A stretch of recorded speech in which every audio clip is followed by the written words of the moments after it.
Welcome to ఆకేర్ news. ఈరోజు ఒక ప్రత్యేకమైన రోజు. మనం బయటకు వెళ్ళినప్పుడు మన నీడ మనల్ని వెంటాడుతుంది. అది సర్వసాధారణం. కానీ దానికి విరుద్ధంగా ఈరోజు నీడ మాయమవుతుంది.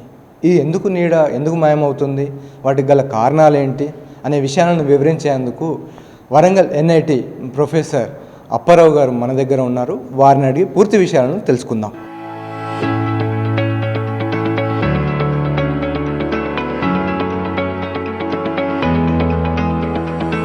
సార్ నమస్కారం సార్. చెప్పండి సార్, అసలు ఈ నీడ ఎందుకు మాయమవుతుంది అంటారు, వాటికి గల కారణాలు ఏంటి? నా పేరు Venkatapparao, professor of physics and head of the department of physics NIT Warangal. కాంతి రుజు మార్గంలో ప్రయాణిస్తుంది అనేది మనం చిన్నప్పుడు స్కూల్లో చదువుకుని ఉన్నాం.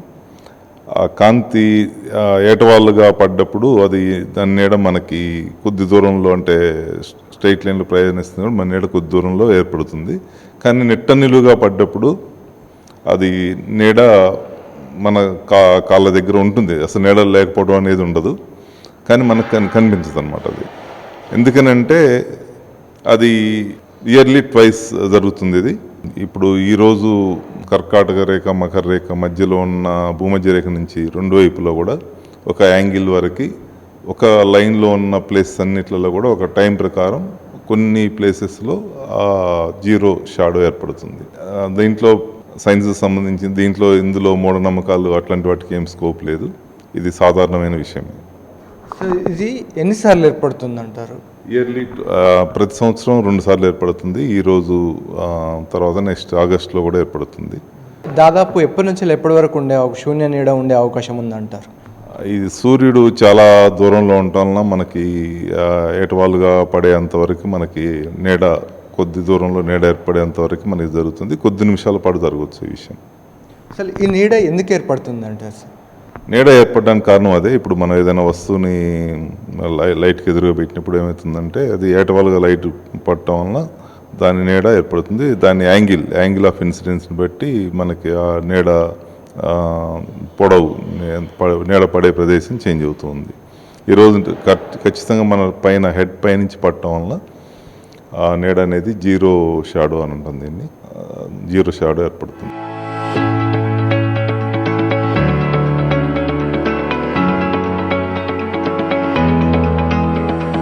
నా పేరు అబ్దుల్ అజీం, నేను professor in the department of physics. Actually ఈరోజు జీరో షాడో డే అంటారు. సో కర్కాటక రాశికి మకర రాశికి మధ్యలో భూమి ఉంటుంది కదా, సో అది టిల్ట్ అయి ఉంటుంది 23.5 degrees. సో ఈ రెండింటి మధ్య ప్రతి బిందువు దగ్గర 2 షాడోస్ ఏర్పడతాయి. ఒకటి మే నెలలో ఏర్పడుతుంది, ఇంకొకటి ఆగస్ట్ నెలలో.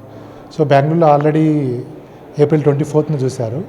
సో అది 12:17 నుంచి 12:23 ఆ 5 minutesలో ఈ జీరో షాడో ఏర్పడుతుంది. సో ఇప్పుడు ఉత్తరాన మన ఇండియాలో రాంచీ అటువైపు ఈ పాయింట్స్ ఉండవు, అక్కడ జీరో షాడో ఉండదు.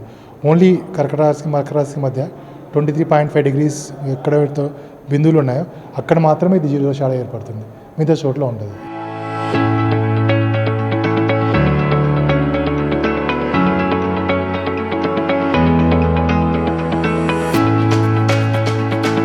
నా పేరు ప్రభు, నేను ఇక్కడ పోస్ట్ డాక్టర్ ఫెలోగా పనిచేస్తున్నాను.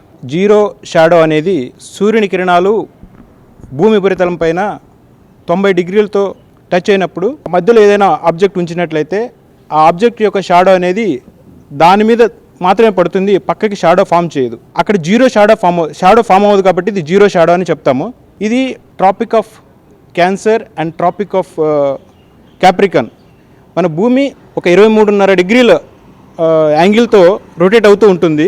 ఇలా రొటేట్ అవుతున్నప్పుడు ట్రాపిక్ ఆఫ్ క్యాన్సర్ మరియు ట్రాపిక్ ఆఫ్ క్యాప్రికన్ మధ్యలో ఉన్నటువంటి ప్రాంతాలకి ఇది ప్రతి సంవత్సరం 2 సార్లు వస్తుంది. ఈ జీరో షాడో టైం అనేది 2 సార్లు వస్తుంది. ఇది ప్లేస్ని బట్టి మారుతూ ఉంటుంది. ఈ 2 tropic of cancer, tropic of capricorn మధ్యలో ఉన్నటువంటి ప్లేస్లకి టైంను బట్టి మారుతూ ఉంటుంది. ఈ జీరో షాడో అనేది మనం ఇలా నిలబడినప్పుడు మన హెడ్ పైన సూర్యకిరణాలు ఖచ్చితంగా హెడ్ పైన పడినప్పుడు మన షాడో మన మీద మాత్రమే పడుతుంది, పక్కకు షాడో ఫామ్ చేయదు. ఇది జీరో షాడో అని చెప్తాం.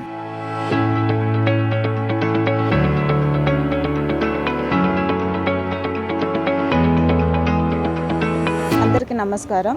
నా పేరు ఏ మహాలక్ష్మి. నేను ఎన్ఐటి వరంగల్లో పిహెచ్డి చేస్తున్నాను. జీరో షాడో డే అంటే అట్ ద 12 ఆ టైంలో మన నీడని మనం చూసుకోలేము. ఎందుకు ఇది జరుగుతుంది అంటే భూమి సూర్యుడి చుట్టూ తిరుగుతూ ఉంటుంది, మనకు తెలుసు. యాక్చువల్గా అట్ హైయెస్ట్ పాయింట్ దగ్గర అది latitude 23.5 degrees and minus latitude 23.5 degrees దగ్గర భూమి హైయెస్ట్ ఏరియాను చేరుకుంటుంది. అది ఎప్పుడు సంభవిస్తుంది అంటే భూమి కర్కాటక రాశి మకర రాశి మధ్యలో మూవ్ అయ్యే ప్లేస్లో సంభవిస్తుంది. ఆ టైంలో మన నీడని మనం చూసుకోవడానికి పాసిబుల్ అవ్వదు. అది ఈరోజు లాస్ట్ ఇయర్కి 2 times సంభవిస్తుంది. లాస్ట్ ఇయర్లో ఏప్రిల్లో ఒకసారి, ఆగస్ట్ టైంలో ఒకసారి సంభవిస్తుంది. ఇన్ డెప్త్గా చెప్పుకోవాలంటే మనకి ఉత్తరాయణంలో ఒకసారి, దక్షిణాయనంలో ఒకసారి సంభవిస్తుంది. ఈ ఇయర్లో మనం ఈరోజు చూడబోతున్నాం వరంగల్లో 6 minutes ఇది సంభవించబోతుంది.